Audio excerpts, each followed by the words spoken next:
ಇವಾಗ ಶೇಂಗಾ ಹುರಿದ ಇವನ್ ಮಾಡತ್ತನು.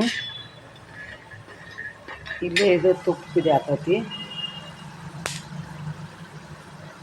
ಈ ಥರ ಕುದಿ ಆತೈತಿ. ಅದ್ರಾಗ ನೀರಿನ ಅಂಶ ಇರೋ ಮಟ್ಟ ಅದು ಕುದಿತೈತಿ. ನೀರಿನ ಅಂಶ ನಿಂತ್ಯಂದ ತುಪ್ಪ ಅಂದದ್ ನಂಗೆ ಗೊತ್ತಾಕತಿ. ಅದು ತೋರಿಸ್ತೀನಿ ನಿಮ್ಗೆ. ಈಗ ತುಪ್ಪ ಬಂದತ್ತಿದು ಈ ಥರ ಆಗೈತಿದ್ದ ಕರಗಿಸಿದ್ದಂತ. ಈಗ ಎಲ್ಲ ನೀರು ಗುಳಿ ಬಂದ ನೀರಿನ ಅಂಶ ಎಲ್ಲ ಸುಟ್ಟೋಗೈತಿ. ಈ ಥರ ತುಪ್ಪ ಆಗೈತಿ. ಅದ್ರ ಜೋಡಿ ಇಲ್ಲಿ ಶೇಂಗಾ ಹುರ್ಕೊತೀನಿ. ಅದು ಮುಗೀತು ಕೆಲಸ. ಇದ್ರ ಮುಂದೆ ನಿಂದ್ರೂರಾಗ ಇದು ಎಲ್ಲ ಇಲ್ಲೇ ಹುರಿದಾತಿ. ಇದು ಈಗ ತುಪ್ಪ ಬಂದತಿ ಹಂಗೆ ಮಾಡ್ಕೊಬೇಕಂದ್ರೆ ಒಂದು ಹನಿ ನೀರು ಹಾಕ್ಬೇಕು.